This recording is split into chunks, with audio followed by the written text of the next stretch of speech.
Hello guys, welcome to Psychology of Freedom. So we're going to continue defining each of the interaction style. So previously, na-discuss ko na yung about sa direct people versus informative kind of people. And then ngayon, punta naman tayo sa mga initiators or initiating versus responding. These are two of the interaction styles na ginagamit natin when we type other people. So ano nga ba yung difference ng initiating and responding na interaction style? It's really about introversion and extroversion. So dito mo madi-differentiate kung sino yung mga extroverts and sino yung mga introverts. Kasi ito yung interaction style nila. So yung mga extrovert, initiators sila, they they initiate with other people, they start conversation, ganyan, they approach other people. Yung mga introverted naman, they are responders. They prefer to respond to the initiation of other people. So ganyan. So let's go deeper into it. Punta muna tayo dun sa mga initiators or mga initiating type of individual. So from the word itself, 'di ba, nag-i-initiate sila, ibig sabihin, they are likely to start conversation with other people, initiate new things, new idea, new topics. Halimbawa sa isang grupo, um, it's composed of introverts and extroverts. Tapos kapagka dumating na sa point na naging silent na or naubusan na ng topic, it's the extroverts that initiates um, new ideas, new topic, new thoughts. And then from there, magre-respond naman yung mga responders and yun nga, magko-continue yung conversation. Otherwise, magkakaroon ng tinatawag na awkward silence. So very common na nangyayari yung awkward silence sa mga introverted people. If you put an introvert with another introvert together, they are likely to have that awkward silence kasi nga wala nag-initiate ng bagong thoughts, bagong ideas, bagong topic, ganyan. So, paano naman sa mga introverted individual or sa mga responders? Kung yung mga extroverts, they are the ones that start the conversation, um, in initiating interaction with other people, nakadepende naman sa introverts yung response. So that's why essential din ng mga introverts sa isang social interaction. Kasi sabi nga 'di ba, walang power yung initiation kung wala ding responders. Halimbawa, sa isang paano ba? Halimbawa, stand-up comedian, sabihin natin gano'n. Hindi siya gano'n ka-effective if yung mga kina-crack niyang joke, ini-initiate niyang joke is yung mga tao walang response. So halimbawa nag-start ng joke ganyan, ta's yung mga tao nakagano'n lang. Hindi siya nawawalan ng power yung initiation or yung stand-up comedian, 'di ba? Sa mga gano'ng situation. Halimbawa lang 'yun, So 'yun ang role ni introvert. They respond with extroverts initiation. They are more comfortable responding sa pag-approach or initiation ng ibang tao, and they prefer to be approached by other people than them approaching first. So isa pang halimbawa, kapag ang mga extrovert, halimbawa they thought of a question, ang first na gagawin agad nila is to initiate, ask other people to get, the information that they need. While itong mga introverted na mga tao, they prefer to figure it out by themselves first, before going to other people. Well, not all the time naman, pero they prefer na if they can do it on their own, if they can figure out the answer on their own, then they won't need to ask other people or to initiate with other people. Kasi nga 'di ba responders sila. they wait for you to initiate with them. So, gano'n, they need extroverted people to keep them in the loop, sabi nga, 'di ba? So, the best way for you to understand is to see a concrete example. So, I'll show you an example and try to guess if it's initiating or responding. So, eto munang video na 'to. Aabutin na ito. Ay, There's lindol. yes, may lindol. Ano, wala na ng kuryente. Umuwi na tayo. I want to go home. My sons. Because nasa fault line kami. Boy, mag-check kayo. Tawag sa bahay. It's the end of the world na I'm telling you. Buti na lang pinili ko lahat ng Chanel na gusto ko. Just, aabutin. So, yun na yung clip. If your answer is initiating, then you are correct. Kasi 'di ba parang sinabi may lindol, ganyan, earthquake, we need to go home, and end of the world na. Although those previous lines are within the topic, yung next line is nag-initiate siya ng bagong thought, nag-initiate siya ng bagong idea, which is, buti na lang nabili ko na yung Chanel, 'di ba? Parang bakit napunta dun? Bakit napunta sa Chanel? Lindol tapos napunta sa Chanel.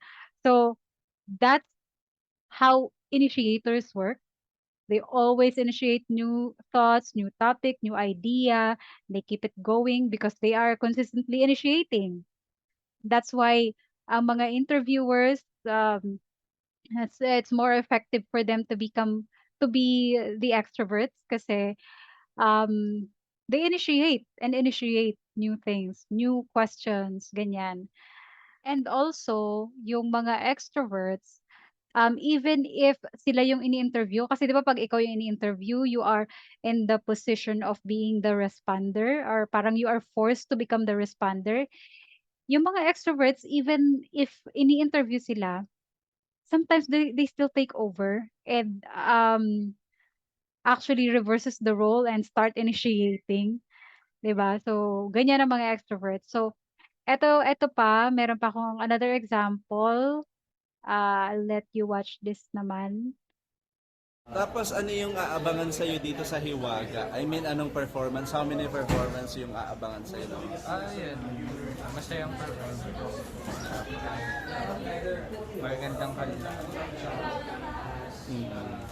As a director, music, yung mga video, tawag doon, music video, are you planning to do that also? Or may mga nagawa ka na before? Yung mga music video ng mga song mo, ikaw ba mismo yung gumagawa or nagde-direct and everything? How was your relationship with Kian ngayon? Paano kanya inaalagaan being an artist? Yan. Ibigay lang siya. Kung may ginagawa ko.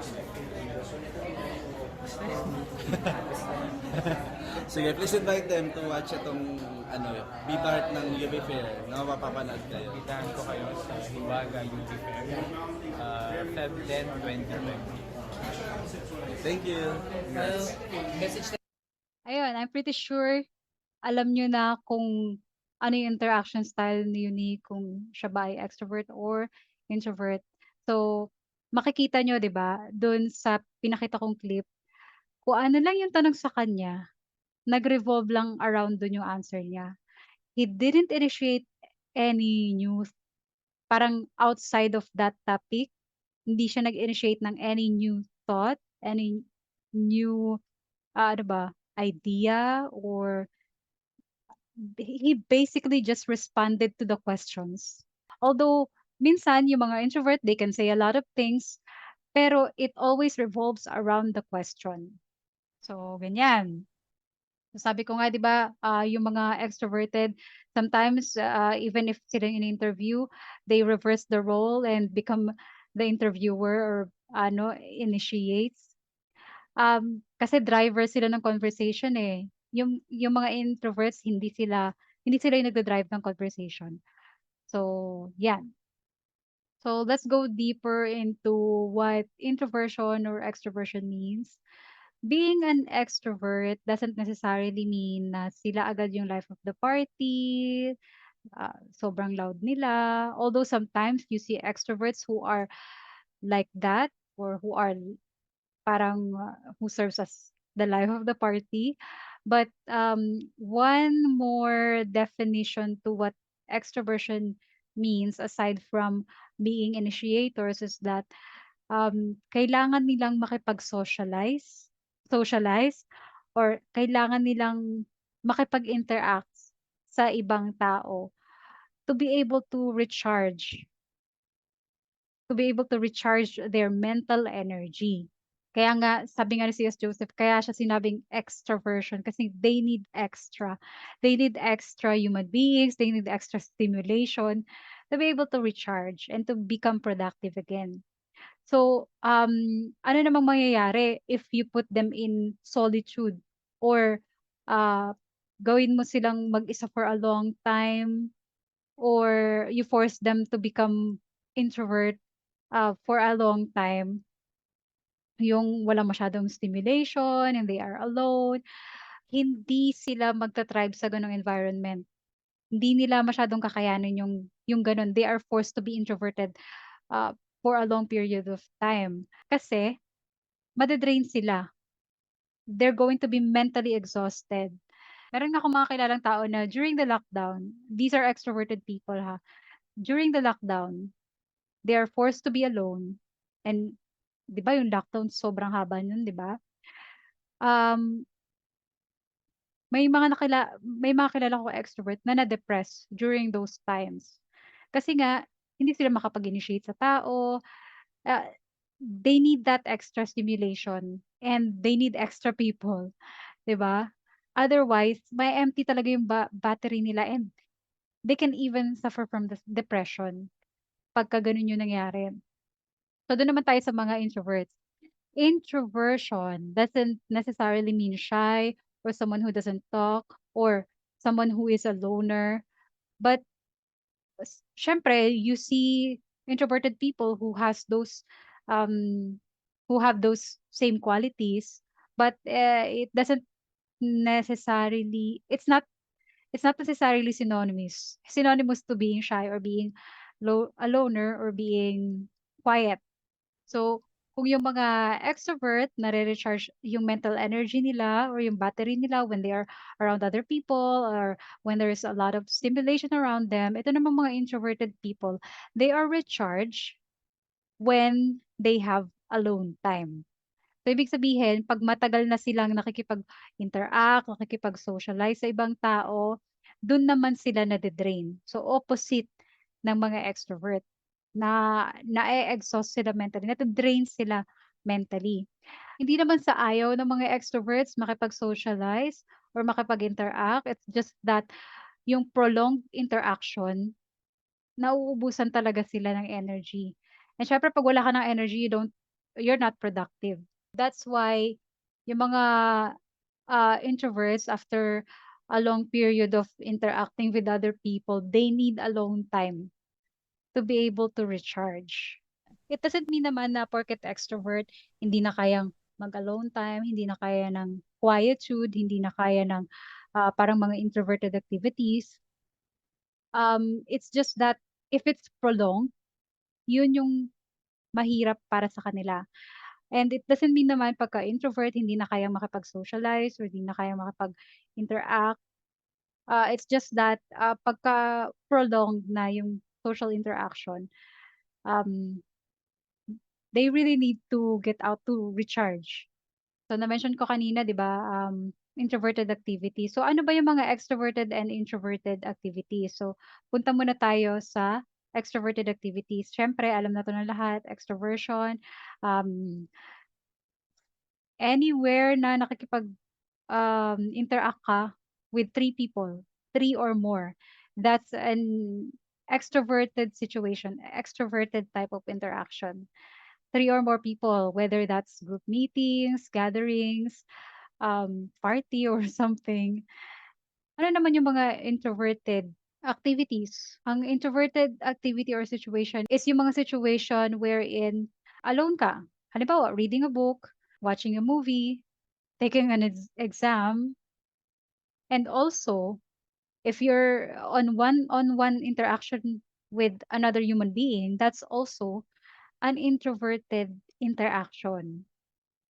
So even if an introvert is talking to a person, it doesn't necessarily mean na malulose nila yung energy nila, because that is an introverted activity or an introverted type of interaction. So, yan. So, ayun lang muna. Again, just like what I've mentioned before, it's just a battle of primary versus secondary. Pagka-initiator ka naman doesn't mean na you're not able to respond na, or vice versa. Pagka responder ka doesn't mean na hindi mo na kaya mag-initiate. Kaya pa din. And that's because of the existence of the four sides of the mind. If you're transitioning to your subconscious or unconscious or even super ego, your interaction style can change. It's just that yung primary mo pa din is yung ego mo. That's your default. So ayun lang. I hope you learned something. And I have typed naman na yung ibang mga celebrities before, and you can observe their interaction style, how they initiate, 'di ba? How they initiate and how they respond. And you can learn by observing them as well. So ayun lang, thank you very much for listening and watching. See you sa next video.